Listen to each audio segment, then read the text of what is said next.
Hello दोस्तों, अमन education YouTube channel में आपका हार्दिक स्वागत है। दोस्तों, आज की क्लास में हम सभी एग्जामों के लिए टॉप 10 जीके पढ़ेंगे। आज जीके के 10 क्वेश्चन पढ़ेंगे शॉर्ट क्लास के अंदर। और इससे पहले हमारी क्लास है वो इंडियन हिस्ट्री पर चल रही है, अभी भी जारी है। जिसने इंडियन हिस्ट्री की क्लासें नहीं देखी है तो उसका लिंक है वो डिस्क्रिप्शन में दे दिया जाएगा, और उससे आप हमारे चैनल पर विजिट करके पीछे की सभी क्लासों को देख सकते हो। चैनल को लाइक, शेयर और सब्सक्राइब जरूर कीजिए। शुरू करते हैं आज की क्लास को।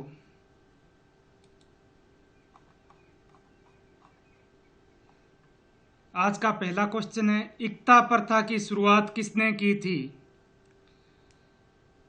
आपके इन 10 में से जितने क्वेश्चन सही होते हैं तो उसका आप कमेंट कर सकते हो। 10 में से कितने सही कर पाते हो। अगर आप 10 में से 8 या 9 क्वेश्चन सही करते हो तो आपकी तैयारी है वो बहुत ही अच्छी है। इक्ता प्रथा की शुरुआत है किसने की थी? कुतुबुद्दीन ऐबक ने, आरामशाह ने, इल्तुतमिश ने, रजिया सुल्तान ने। ये सभी गुलाम वंश के शासक हैं। इनमें से किसने इक्ता प्रथा की शुरुआत की थी? और सल्तनत काल में पहला राजवंश है वो गुलाम वंशी है। 1206 से लेकर 1290 ईस्वी तक गुलाम वंश ने सल्तनत में यानी दिल्ली सल्तनत के अंदर शासन किया था। वैसे दिल्ली सल्तनत के अंदर 5 राजवंशों ने राज किया था।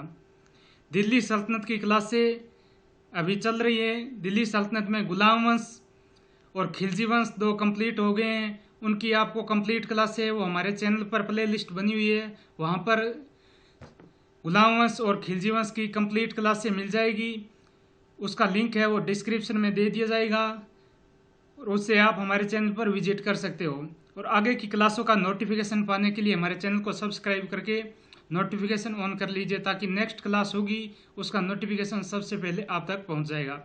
तो इक्ता प्रथा की शुरुआत है ये इल्तुतमिश ने की थी। ये कुतुबुद्दीन ऐबक का गुलाम है। इल्तुतमिश यानी गुलामों का गुलाम इल्तुतमिश को ही कहा जाता है। इक्ता प्रथा की शुरुआत है ये इल्तुतमिश ने की थी।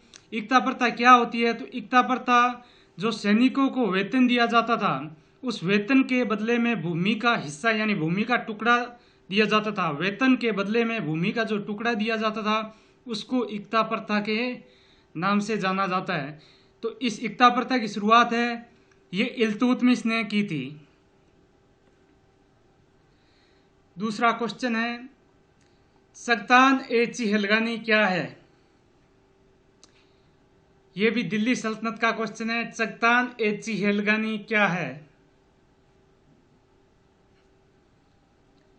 घोड़ों का संगठन है, या हाथियों का संगठन है, या 40 तुर्क सरदारों का संगठन है, या इनमें से कोई नहीं?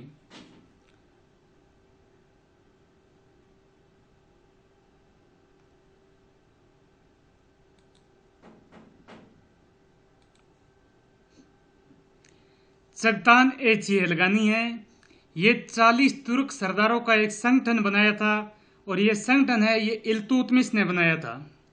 तो इसका ऑप्शन नंबर सी है, ये सही है। सख्तान ए चिहलगानी ये 40 तुर्क सरदारों का एक संगठन है, और ये संगठन है ये गुलाम वंश का एक शासक है इल्तुतमिश। उसने 40 तुर्क सरदारों का एक संगठन बनाया था अपने साम्राज्य को मजबूत करने के लिए। 40 तुर्क सरदार है उनका एक संगठन बनाया था ताकि इल्तुतमिश के साम्राज्य का विस्तार हो सके और वो अपने साम्राज्य की जो सैनिक शक्ति है उसको मजबूत कर सके। इसलिए उसने 40 तुर्क सरदारों का एक संगठन बनाया था, और उस तुर्क सरदारों के संगठन को ही सख्तान ए चिहलगानी कहा जाता है। आगे तीसरा क्वेश्चन है आज का, सुल्तानगड्डी का निर्माण किसने करवाया था? सुल्तानगड्डी का निर्माण किसने करवाया था? कुतुबुद्दीन ऐबक ने, आरामशाह ने, रजिया सुल्तान ने, या इल्तुतमिश ने?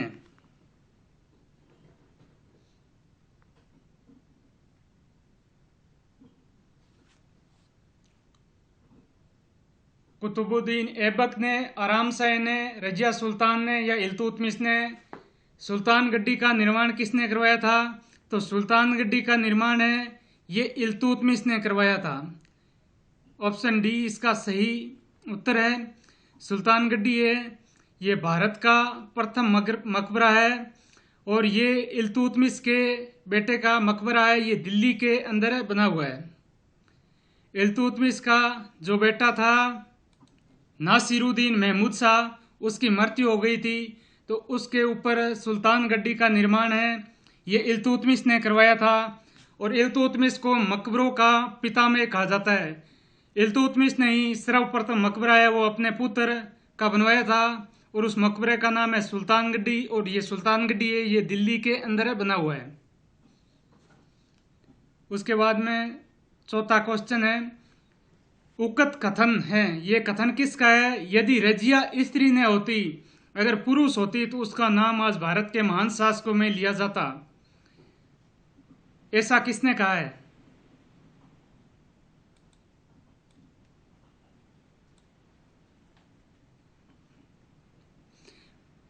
मिन्हाज ने, एल्फिंस्टन ने, फकीमुद्दीन ने, फिरोज खिलजी ने।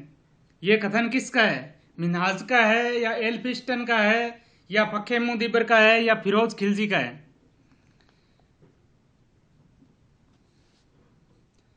इसका राइट आंसर है ऑप्शन बी।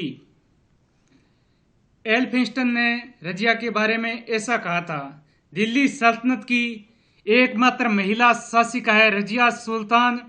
दिल्ली सल्तनत की पहली महिला शासिका भी रजिया सुल्तान है और अंतिम माने तो भी रजिया सुल्तान ही है। यानी पूरे दिल्ली सल्तनत के अंदर एकमात्र महिला ने शासन किया था वो है रजिया सुल्तान। और रजिया सुल्तान के बारे में ऐसा कहा है एल्फिंस्टन ने। इतिहासकार मिन्हाज है उसने रजिया की तुलना है वो पुरुष से की थी। मिन्हाज ने कहा है रजिया के अंदर जो गुण पुरुष के अंदर होते हैं वो सारे गुण रजिया सुल्तान के अंदर विद्यमान है, ऐसा इतिहासकार मिन्हाज ने कहा था। और फकीमुद्दीन है ये दिल्ली सल्तनत का प्रथम वजीर यानी प्रधानमंत्री था और इस पद की शुरुआत है ये कुतुबुद्दीन ऐबक ने की थी और उसने अपना प्रथम वजीर है वो फकीमुद्दीन को नियुक्त किया था। और उसके बाद में फिरोज खिलजी है इसने खिलजी वंश की स्थापना की थी 1290 ईस्वी में। गुलाम वंश का अंत कर दिया था, यानी गुलाम वंश का अंतिम शासक था शमसुद्दीन क्यूमर्स, उसकी हत्या करके फिरोज खिलजी ने खिलजी वंश की शुरुआत की थी 1290 ईस्वी के अंदर। उसके बाद में आगे पांचवा क्वेश्चन है, गैब सागर झील कहाँ पर स्थित है? डूंगरपुर में, उदयपुर में, बीकानेर में, राजसमंद में।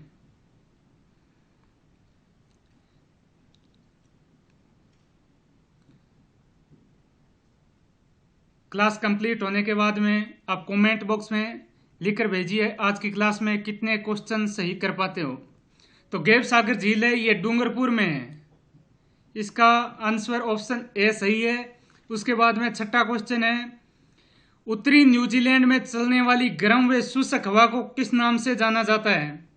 उत्तरी न्यूजीलैंड है उसमें चलने वाली गर्म व शुष्क हवा को किस नाम से जाना जाता है? सिराको, खमसीन, नॉर्वेस्टर, गिबली।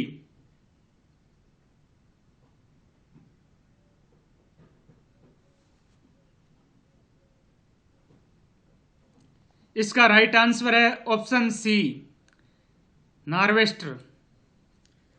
नॉर्वेस्टर के अंदर यानी उत्तरी न्यूजीलैंड में चलने वाली जो गर्म हवा है उसको नॉर्वेस्टर के नाम से जाना जाता है। सिराको है ये इटली के सहारा मरुस्थल से चलने वाली एक हवा है, गर्म हवा है, उसको सिराको कहा जाता है। और इसी को ही इस हवा से जो इटली में वर्षा होती है उसको खुन्नी वर्षा के नाम से जाना जाता है। उसके बाद में खमसीन है ये मिस्र में पहुंचने वाली यानी मिस्र में जो दक्षिण से उत्तर की तरफ चलने वाली जो हवा पहुंचती है उसको खमसीन कहा जाता है। उसके बाद में गिबली जो सहारा मरुस्थल से लीबिया में जाने वाली गर्म हवा है उसको गिबली के नाम से जाना जाता है। उसके बाद में नेक्स्ट क्वेश्चन है 7 नंबर, भारत का प्रथम व्यक्ति है, यानी भारत का प्रथम व्यक्ति किसे माना जाता है? प्रधानमंत्री को, उपराष्ट्रपति को, मुख्य न्यायाधीश को, इनमें से कोई नहीं। भारत का प्रथम व्यक्ति किसको माना जाता है? भारत का प्रथम व्यक्ति है, प्रधानमंत्री है, या उपराष्ट्रपति है, या मुख्य न्यायाधीश है, या इनमें से कोई नहीं है।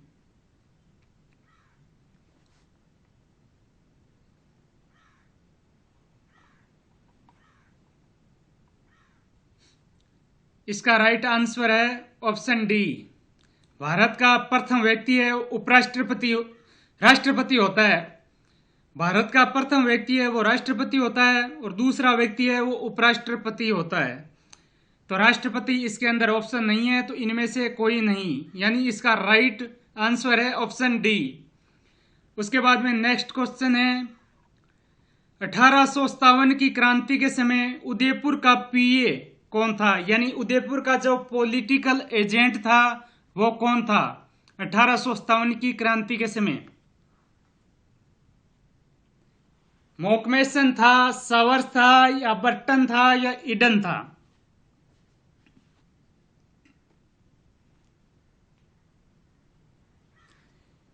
इसका राइट आंसर है ऑप्शन बी। 1857 की क्रांति के समय जो उदयपुर का पीए यानी पॉलिटिकल एजेंट था वो सावर्स था, और मॉकमेसन है ये जोधपुर का पॉलिटिकल एजेंट था, और बर्टन है ये कोटा का पॉलिटिकल एजेंट था, और ईडन है ये जयपुर का पॉलिटिकल एजेंट था। उसके बाद में नेक्स्ट क्वेश्चन है, 1857 की क्रांति के समय 15वीं बंगाल सेना नियुक्त थी, यानी 1857 की क्रांति हुई थी उस समय 15वीं बंगाल सेना थी, जो पैदल सेना थी, वो कहाँ पर थी, कौन सी छावनी में नियुक्त थी? ब्यावर में थी, या नसीराबाद में, या नीमच में, या एरियनपुरा में? बताइए। 1857 की क्रांति के समय 15वीं बंगाल सेना यानी 15वीं जो पैदल बंगाल सेना थी वो कहां पर नियुक्त थी? इसका राइट आंसर है ऑप्शन बी, ये नसीराबाद में नियुक्त थी। और ब्यावर में मेयर रेजिमेंट है वो नियुक्त थी। ब्यावर में जो मेयर रेजिमेंट के जो सैनिक थे वो ब्यावर में थे।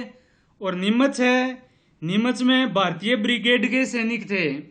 और नीमच है ये मध्य प्रदेश में 1857 की क्रांति में कुल 6 छावनियां थी।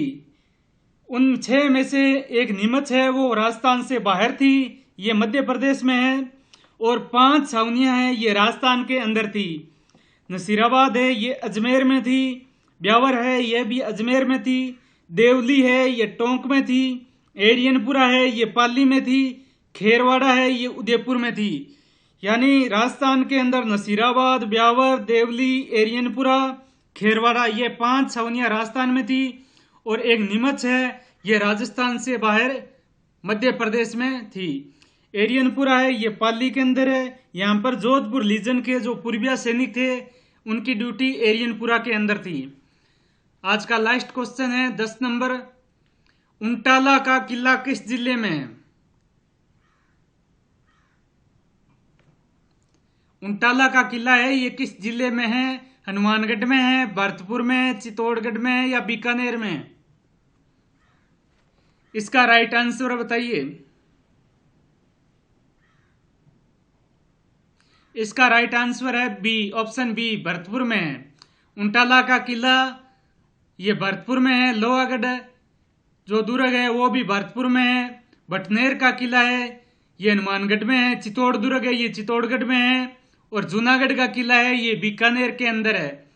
आज का आपका एक क्वेश्चन है वो होमवर्क के रूप में रहेगा। आपको बताना है इक्तादार किसे कहते हैं। कमेंट करके आप बताइए इक्तादार है ये किसे कहा जाता है। आज का ये क्वेश्चन है ये आपके लिए है। आप कमेंट करके बताइए इक्तादार किसे कहते हैं। आज की क्लास में इतना ही। आज की क्लास को समाप्त करते हैं। इस आंसर का उत्तर है वो कमेंट करके बताइए। और अगर अभी तक चैनल को सब्सक्राइब नहीं किया तो चैनल को सब्सक्राइब कर दीजिए और नोटिफिकेशन ऑन कर लीजिए ताकि नेक्स्ट वीडियो का आपको सबसे पहले नोटिफिकेशन मिल सके। और इससे पहले की जो इंडियन हिस्ट्री की क्लासें हैं उसका लिंक है वो डिस्क्रिप्शन में दे दिया जाएगा, वहां से आप हमारे चैनल पर विजिट कर सकते हो। जय हिंद, जय भारत।